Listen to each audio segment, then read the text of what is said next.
وأشهد أن أمير المؤمنين وإمام المتقين علي بن أبي طالب وأولاده المعصومين حجج الله وأئمة الهدى.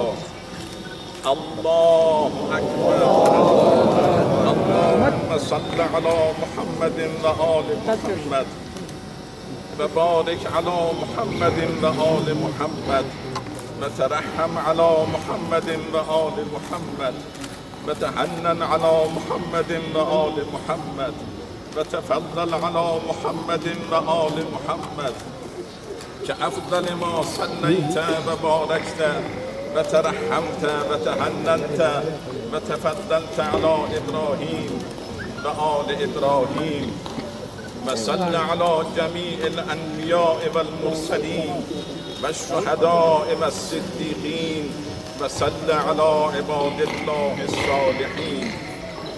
الله أكبر.